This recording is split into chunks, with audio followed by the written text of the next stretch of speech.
नमस्कार विद्यार्थी मित्रांनो. आजच्या आपल्या सेमिस्टर सेकंडच्या दुसऱ्या युनिटच्या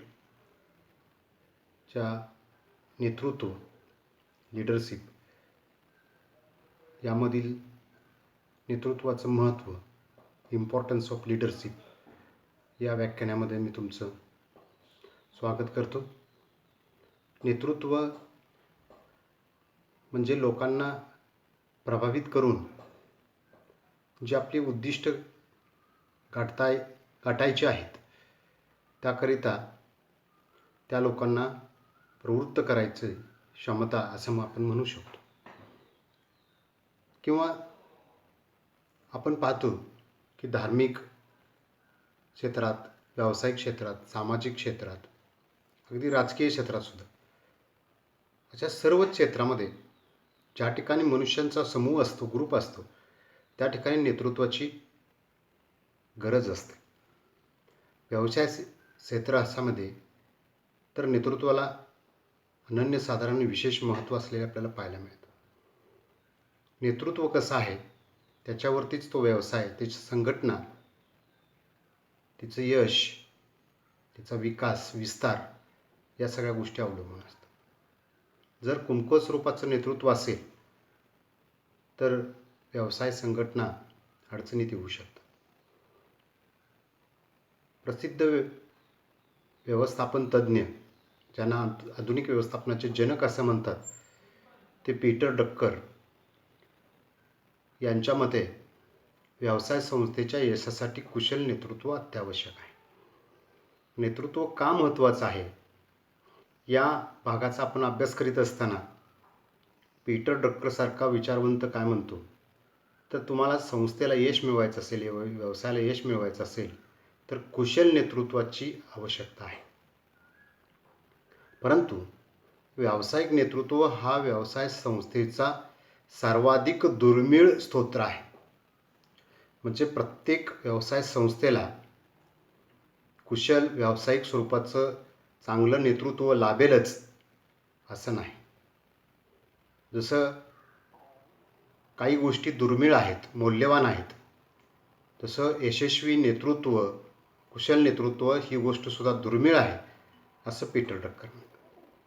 तर ग्लोव्ज काय म्हणतात, इतर कोणत्याही कारणापेक्षा कमकुवत नेतृत्व व्यवसाय संस्थेच्या अपयशासाठी अधिक कारणीभूत असतं. ही दुसरी बाजू सांगितली. एखादी संस्था अपयशी का ठरते, तर त्या ठिकाणचं नेतृत्व, त्या व्यवसायाचं नेतृत्व आहे ते कमकुवत असतं. हे आपल्याला जास्त त्यांच्या अभ्यासावरून, त्यांच्या मतानुसार आपल्याला दिसून येतं. आता व्यवसायात नेतृत्वाला किती महत्त्वाचे स्थान आहे हे स्पष्ट होते ह्या दोघांच्या स्टेटमेंटवरून. आता काही मुद्द्यांच्या आधारे आपण महत्त्व लक्षात घेण्याचा प्रयत्न करूया. त्याच्यामध्ये पहिला मुद्दा आहे ध्येयपूर्तीसाठी गरज. आपल्याला किंवा व्यवसायाला जी ध्येय गाठायची असतात, कारण ती काही ध्येय आपण निश्चित केली असतात आणि त्या ध्येयाच्या पूर्ततेसाठी नेतृत्वाची गरज आहे. कारण कोणतंही कार्य हे एकट्या व्यक्तीचं नसतं, ते व्यक्ती समूहाचं असतं. मग त्या व्यक्ती समूहाचे जे प्रयत्न असतात त्या प्रयत्नांना निर्देशन करणं, मार्गदर्शन करणं किंवा एकत्रीकरण त्यांचं करणं या दृष्टिकोनातून नेतृत्वाची गरज आहे, नेतृत्वाचं महत्त्व आहे. आता कार्याला विशिष्ट दिशा प्राप्त करून देऊन ध्येयपूर्ती करणं हे अत्यंत महत्त्वाचं असतं आणि त्यासाठी नेतृत्वाची गरज आहे. दुसरा मुद्दा येतो कार्याची प्रेरणा. आता कर्मचाऱ्यामध्ये कार्यप्रेरणा निर्माण करण्याचं कार्य खरं म्हणजे नेतृत्वालाच करावं लागतं आणि नेतृत्वच हे त्याचं प्रभावी माध्यम असल्याचं आपल्याला दिसून येतं. आता कुशल नेतृत्वामुळे कर्मचाऱ्यांचा उत्साह वाढतो, कारण नेतृत्वच उत्साही असतं आणि कर्मचाऱ्यांना आपली योग्यता सिद्ध करण्याची जी संधी आहे ती या नेतृत्वाखाली प्राप्त होते आणि त्यांच्याकडे असणाऱ्या सुप्त गुणांचा विकास त्यामुळं आपल्याला झालेला दिसून येतो. आता जर समन्वय साधायचा असेल, समन्वय शक्य करायचा असेल, तरीसुद्धा चांगल्या नेतृत्वाची गरज आहे. मग आपल्या व्यवसायाची जी काही आपण पूर्वनिर्धारित उद्दिष्टे ठरवलेली आहेत, ती उद्दिष्ट विविध विभागामध्ये, विविध व्यक्तींच्यामध्ये, विविध डिपार्टमेंटमध्ये आपण डिस्ट्रीब्यूट करतो. वेगवेगळ्या विभागामध्ये ते वाटतो. पण वाटल्यानंतर त्यांना जे आपण उद्दिष्ट ठरवून दिलेलं आहे, ते अंतिम ध्येयापर्यंत पोहोचण्यासाठी प्रत्येकाच्या कार्यामध्ये, प्रत्येक विभागामध्ये समन्वय असावा लागतो. आणि ते समन्वय साधण्याचं कार्य करण्यासाठी नेतृत्वाची गरज आहे. आणि जर नेतृत्व प्रभावी असेल तर अशा प्रकारचा समन्वय अतिशय चांगल्या पद्धतीनं साधला जातो. कोणत्याही प्रकारचा गोंधळ निर्माण न होण्याची दक्षता नेतृत्व घेताना आपल्याला दिसतं. चौथा मुद्दा आणि महत्त्वाचा, कर्मचाऱ्यांचं सहकार्य. तुम्हाला कर्मचारी सहकार्य कधी करतील? एखादं कार्य करायचं असेल आपल्याला, त्या कार्याची यशस्वीपणे वेळेवर पूर्तता करायची असेल तर कर्मचाऱ्यांचं सहकार्य आवश्यक असतं. आणि नेतृत्वच असं कर्मचाऱ्यांचं सहकार्य चांगल्या पद्धतीनं मिळवू शकतं. मग त्यासाठी प्रभावी संदेशवहन करायचं असेल किंवा योग्य निर्देशन करायचं असेल, या माध्यमातून कर्मचाऱ्यांच्या अडीअडचणींचं निवारण करून नेतृत्वाला त्यांच्या सहकार्याची अपेक्षा करावी लागते. सहकार्य प्राप्त करावं लागतं, मिळवावं लागतं. पाचवाही मुद्दा तसाच महत्त्वाचा आहे, मनोबल उंचावणे.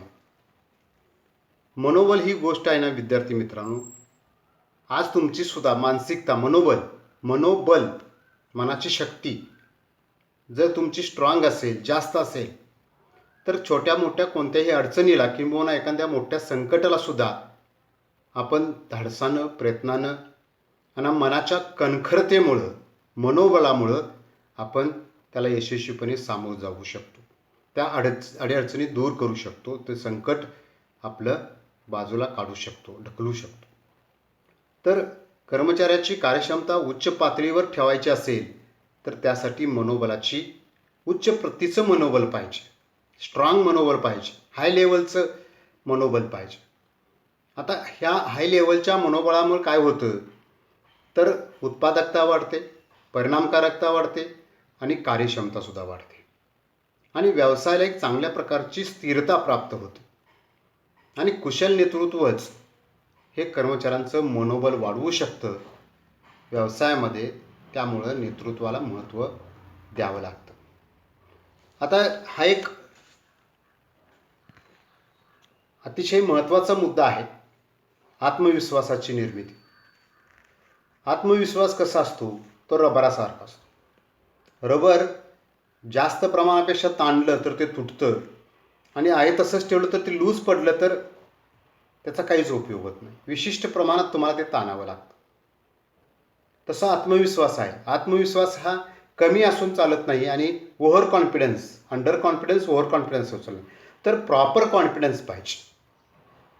अति आत्मविश्वासातून अहंकार, गर्व असल्या गोष्टी निर्माण होतात. आणि कमी आत्मविश्वासामुळं भीती, निराशा ही निर्माण होते. म्हणून योग्य आत्मविश्वास पाहिजे. आणि योग्य आत्मविश्वास निर्माण करणं ही प्रत्येक व्यक्तीची स्वतःची कौशल्याची गोष्ट आहे. कुशल नेतृत्व आपल्या सहाय्यकामध्ये, त्यांच्यामध्ये आत्मविश्वास निर्माण करतं. आणि त्यासाठी नेतृत्व सल्ला, मार्गदर्शन करण्याचं काम करतं. व्यक्तीच्या अंगी असलेली गुणवत्ता लक्षात घेऊन त्याला त्या पद्धतीनं कार्यकुशल करायचं असेल तर तुमच्याकडे कुशल नेतृत्वाची व्यवसायामध्ये नितांत गरज आहे. आणि या नेतृत्वाच्या मदतीनं तुम्ही उच्च कार्यक्षमता कर्मचाऱ्याकडून प्राप्त करून घेता आणि तुमची सध्याची असलेली कार्यक्षमता जी आहे त्याच्यातून मिळालेल्या यशातून त्याच्या क्षमतेबद्दल एक ठराविक आत्मविश्वास तुम्ही त्याच्यामध्ये निर्माण करू शकता. आणि केवळ तो निर्माणच करू शकत नाही, तर तो भविष्यकाळासाठी टिकवून ठेवू शकता, वाढवू शकता. आणि त्यासाठी सातत्याने प्रयत्न करायचा असेल तर आपल्याला चांगल्या पद्धतीच्या नेतृत्वाची गरज आहे. पुढचा मुद्दा आहे की मानवी संबंधाचा विकास. आता व्यवसायातील अधिकारी आणि कर्मचाऱ्यांमधील संबंध असतील, संबंध ही बाबच खूप महत्वाची आहे. कर्मचाऱ्यांच्या मधील संबंध असतील, ते चांगलं राखण्याची जबाबदारी सुद्धा नेतृत्वाकडेच असते. त्या सर्वांचं वर्तन असेल ते मानवतेच्या दृष्टिकोनातून व्हायला पाहिजे. नेतृत्वानं असे संबंध अधिक दृढ करत असताना आपल्या कौशल्याचा वापर करायला पाहिजे, आपल्या कुशलतेचा वापर करायला पाहिजे.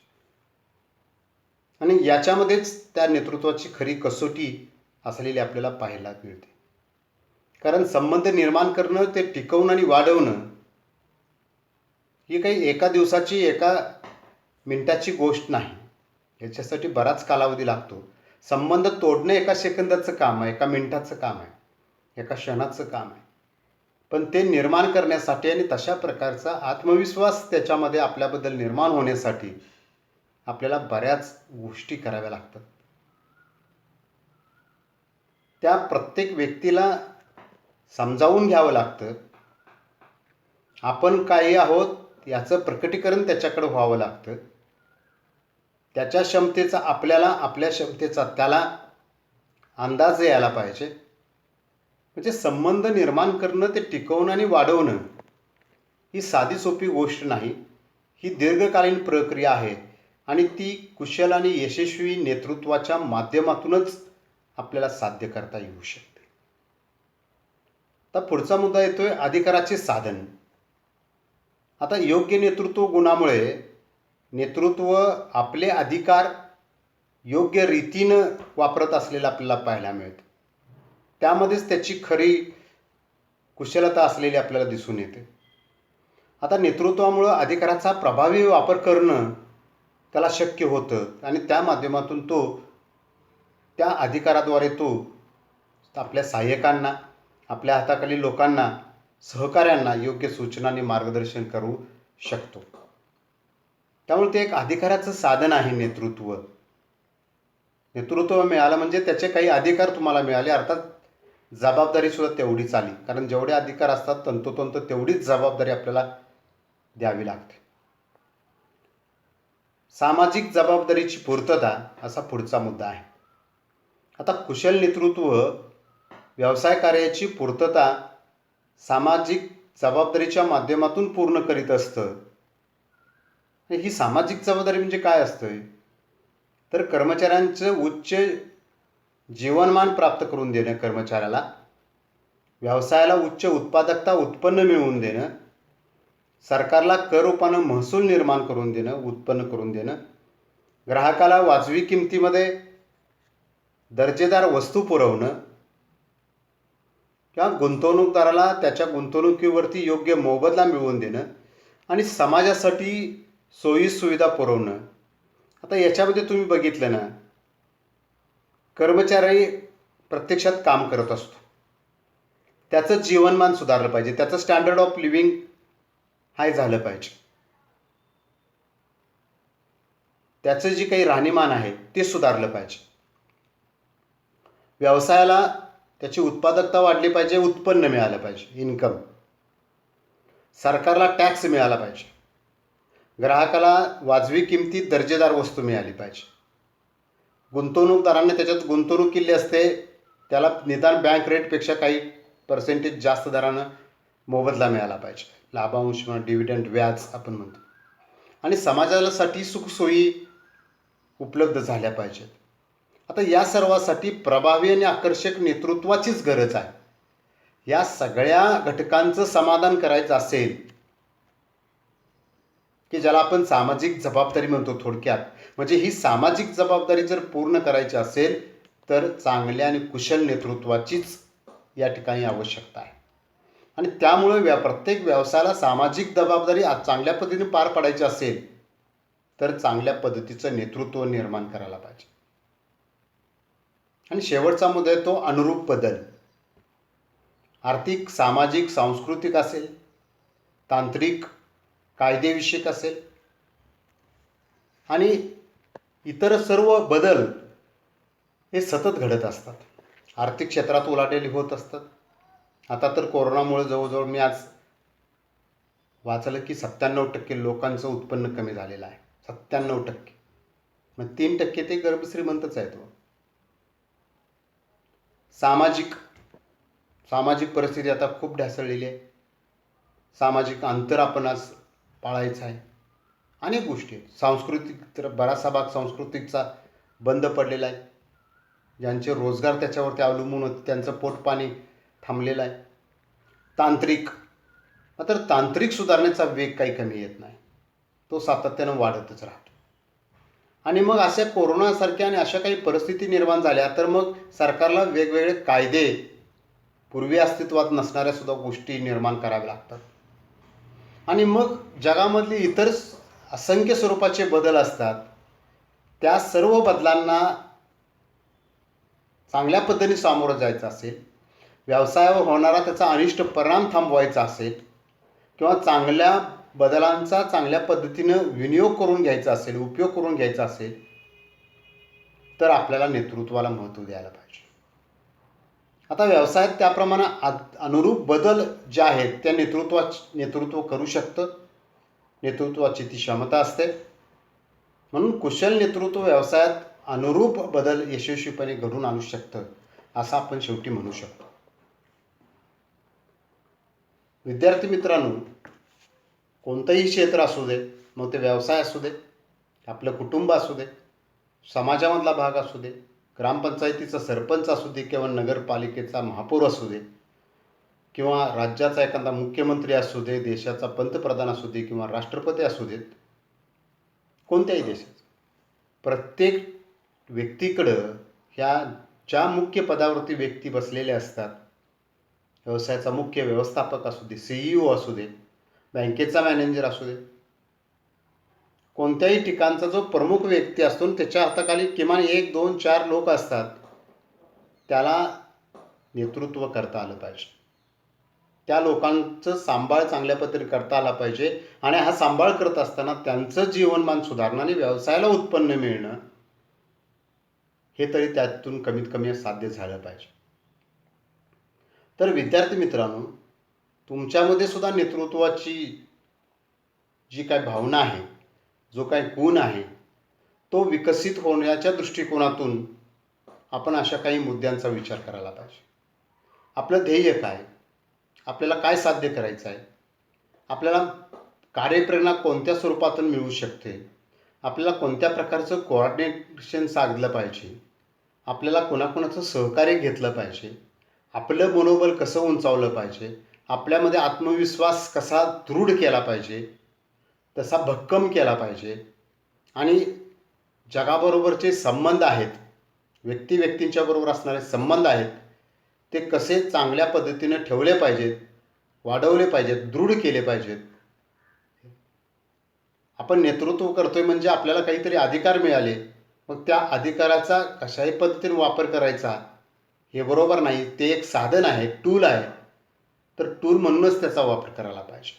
योग्य ठिकाणीच तुमचा अधिकार असेल तो गाजवायला पाहिजे.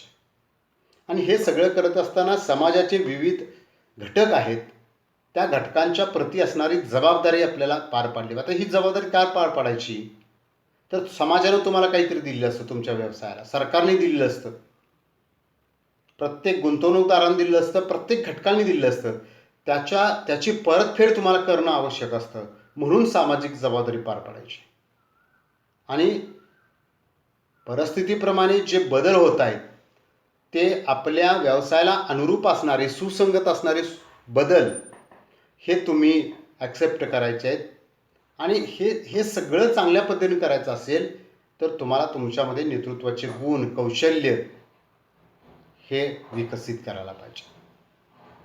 म्हणून नेतृत्वाला खूप खूप महत्त्व आहे.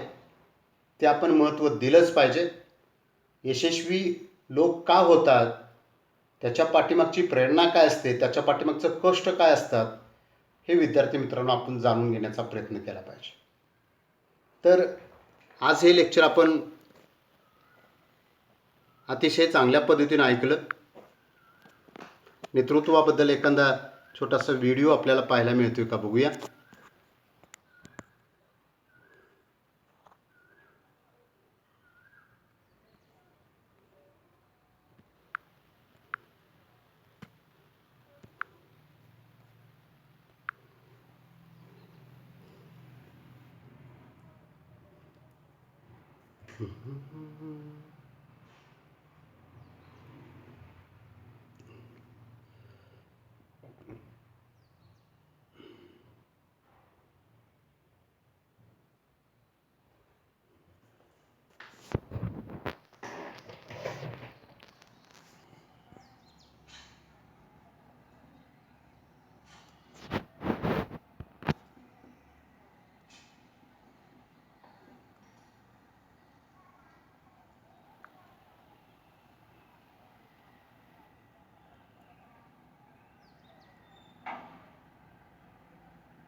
Arriving now. Ready? हाय दोस्तों, मॉरल मंत्रा में एक बार फिर आप सब लोगों का स्वागत है। दोस्तों, आज की इस वीडियो में मैं आपको बताने जा रहा हूँ लीडर एंड लीडरशिप क्वालिटी क्या होती है।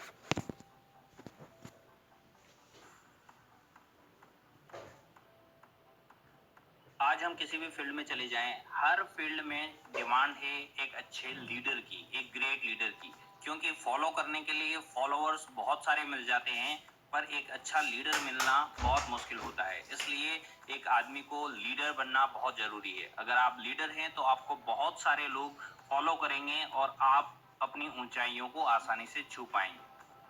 अब बात ये आती है कि लीडर होता क्या है। लीडर का अगर सामान्य भाषा में हम देखें तो लीडर का मतलब होता है एक ऐसा व्यक्ति जिसको बहुत से लोग फॉलो करते हैं, उसका अनुसरण करते हैं, उसको एक लीडर कहा जाता है।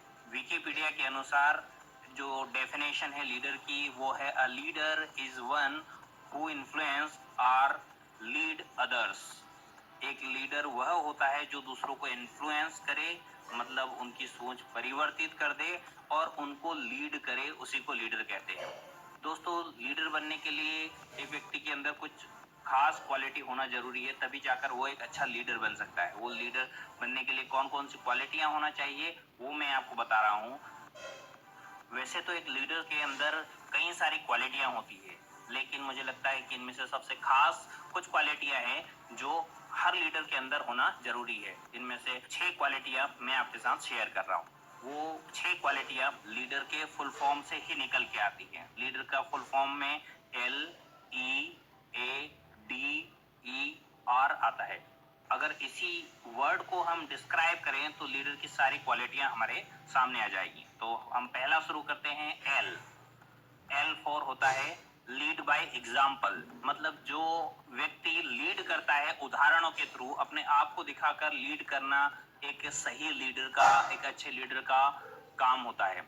लीडर वह नहीं होता जो किसी को सिर्फ सुनी सुनाई बातों पे या जिसने कुछ काम किया नहीं है वो बताकर लीड करे। लीडर का मतलब होता है जो काम उसने खुद ने किया है वह दूसरों को समझा के, बता के, एक एग्जाम्पल अपना खुद का पेश करके लोगों को लीड करे।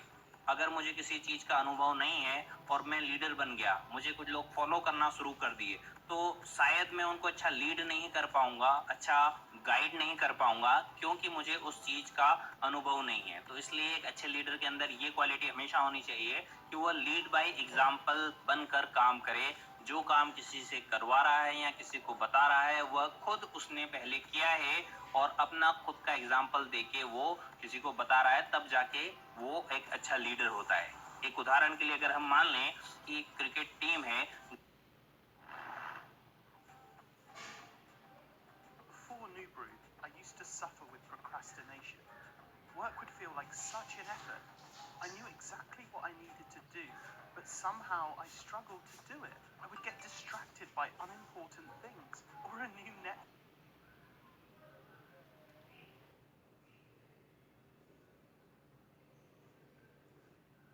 जिसको लीड कर रहा है एक ऐसा कोच जिसने कभी क्रिकेट नहीं खेला, जो कभी प्रैक्टिकली पिच पे गया ही नहीं, जो कभी मैदान में उतरा ही नहीं, और उसने बहुत सारी क्रिकेट पर किताबें पढ़ रखी है। अब आपको क्या लगता है, वह सही से लीड कर पाएगा? वह उनको गाइड नहीं कर पाएगा। उस कोच और प्लेयर्स की सोच में बड़ा डिफरेंस रहेगा, क्योंकि कोच जो है उसने सिर्फ किताबें पढ़ी हुई है, उसको सिर्फ थ्योरिकली नॉलेज है, जबकि जो प्लेयर्स हैं उनको प्रैक्टिकल नॉलेज है और उनको प्रैक्टिकल प्रॉब्लम्स उनके सामने आ रही है। इसलिए एक आदमी को अच्छा लीडर बनने के लिए सबसे पहले खुद को प्रैक्टिकल उस चीज का अनुभव होना चाहिए और लीड बाय एग्जाम्पल अपने आप को पेश करना चाहिए। लीडर के वर्ड में जो दूसरा अल्फाबेट आता है वो आता है ई। E means enthusiastic. मतलब लीडर की ये दूसरी क्वालिटी है कि उसको हमेशा इंथुसियास्टिक, उत्साहित रहना चाहिए। आपने जरूर सुना होगा कि उत्साह से बड़ा काम आसानी से किया जा सकता है। अगर एक लीडर उत्साहित है तो उसकी पूरी टीम में वो उत्साह नजर आता है और पूरी टीम उत्साहित होकर अपना काम करती है और आगे बढ़ती है। और अगर लीडर उत्साहित नहीं है तो न टीम उत्साहित रहेगी न लीडर उत्साहित रहेगा, वो टीम कभी भी अपना गोल अचीव नहीं कर पाएगी। इसलिए एक लीडर के अंदर ये नेचुरल क्वालिटी होना चाहिए कि वो हमेशा उत्साहित रहे, उत्साहित दिखे और अपनी टीम को भी उत्साहित करता रहे। लीडर्स के लिए ये बात बहुत प्रचलित है कि अगर एक भेड़ के समूह को एक शेर जैसा लीडर लीड करे तो पूरी भेड़ों की टीम शेर की जैसा बर्ताव करेगी, और अगर एक शेरों की टीम को एक भेड़ लीड करे तो सारे शेर भेड़ की तरह बर्ताव करेंगे। इसलिए एक लीडर के ऊपर डिपेंड करता है कि वो अपनी टीम को किस तरह लीड करता है, उसके अंदर एंथुसियाज्म मतलब एक्साइटमेंट, उत्साह, जोश है या नहीं है। अगर उसके अंदर जोश नहीं है तो पूरी टीम हतोत्साहित रहेगी और अपने गोल कभी अचीव नहीं कर पाएगी। लीडर वर्ड में थर्ड अल्फाबेट आता है A. A for ambitious. Leader के अंदर यह क्वालिटी भी बहुत जरूरी है कि एक लीडर हमेशा एम्बिशियस रहे, मतलब महत्वाकांक्षी रहे, उसकी कुछ अचीव करने की, कुछ बड़ा गोल अचीव करने की, कुछ प्राप्त करने की हमेशा इच्छा रहना चाहिए। अगर उसके अंदर यह इच्छा नहीं है तो वह कभी भी अपना गोल अचीव नहीं कर पाएगा और वह एक अच्छा लीडर नहीं बन पाएगा। इसलिए एक अच्छे लीडर को हमेशा एम्बिशियस रहना चाहिए। अगर हम अभी उदाहरण लें जियो सिम का। जियो सिम जब स्टार्ट हुई तो जियो कंपनी ने अपना एक गोल बनाया। उनकी जो पूरी जियो की टीम थी, उनके जो लीडर थे, उन्होंने अपना एक इच्छा जाहिर की, अपनी एक महत्वाकांक्षा रखी, अपना एक एम्बिशन रखा कि मुझे इतने टाइम में इतने लोगों को जो है कंपनी से जोड़ना है, और वह अपने गोल में बढ़ना शुरू हुए। अगर उनका ये एम्बिशन ही नहीं होता तो वह भी अदर कंपनीज की तरह पिछड़ जाते हैं। तो इसलिए एक आदमी को हमेशा एम्बिशियस होना चाहिए। अगर एक लीडर एम्बिशियस है तो उसकी पूरी टीम में वह एम्बिशन झलकता है और वह टीम ग्रो करती है। लीडर में नेक्स्ट अल्फाबेट आता है डी। डी मीन्स डिटरमाइन, एकाग्र रहना। लीडर के अंदर यह क्वालिटी भी सबसे जरूरी है कि अगर एक लीडर अपने गोल को लेकर एकाग्र नहीं है, डिटरमाइन नहीं है, तो वह कभी भी अपने गोल को अचीव नहीं कर पाएगा और उसकी टीम हमेशा भ्रमित होती रहेगी। इसलिए एक लीडर को अपना गोल बना के उसी गोल की ओर हमेशा आगे बढ़ते रहना चाहिए, तब जाकर उसकी पूरी टीम उसको फॉलो करती है और वो एक अच्छा लीडर होता है। तो लीडर के अंदर ये क्वालिटी होती है कि वह हमेशा ही अपने गोल्स को लेकर डिटरमाइन होता है, एकाग्र होता है, और एकाग्रता से कोई भी गोल अचीव किया जा सकता है। उदाहरण के लिए अगर हम मान लें कि एक व्यक्ति है जिसको पानी की तलाश है, उसको बहुत प्यास लगी है, वो एक गड्ढा खोदना शुरू करता है। एक जगह गड्ढा खोदता है, कुछ देर के बाद में वो अपना गोल बदल लेता है, लगता है यहाँ पानी नहीं निकलेगा, दूसरी जगह फिर गड्ढा खोदता है, तीसरी जगह फिर गड्ढा खोदता है। ऐसे करके 10-10 फीट के 10 गड्ढे खोद देता है और आखिर में वो मर जाता है। जबकि दूसरा पर्सन है जो एकाग्र है अपने गोल को लेकर, और वह एक जगह गड्ढा खोदता है, 10 फीट खोदता है, पानी नहीं निकलता है, फिर भी वह हार नहीं मानता, अपने गोल पर लगा रहता है एकाग्रता के साथ में, और गड्ढा खोदता रहता है, और 30 फीट के बाद में उसको पानी मिल जाता है।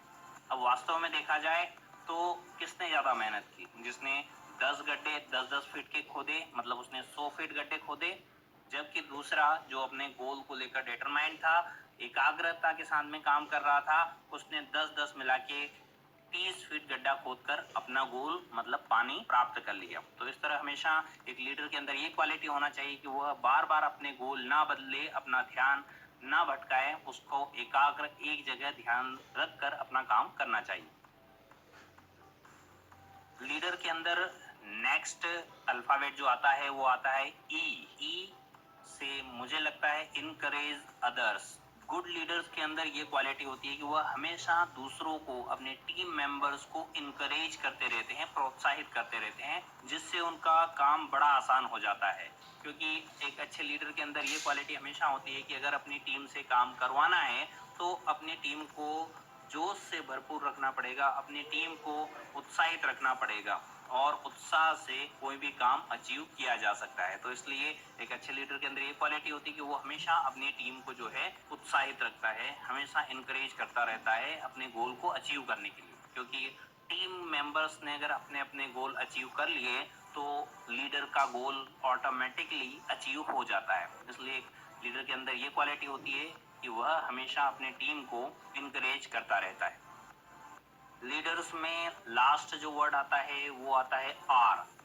R means ready to learn and teach.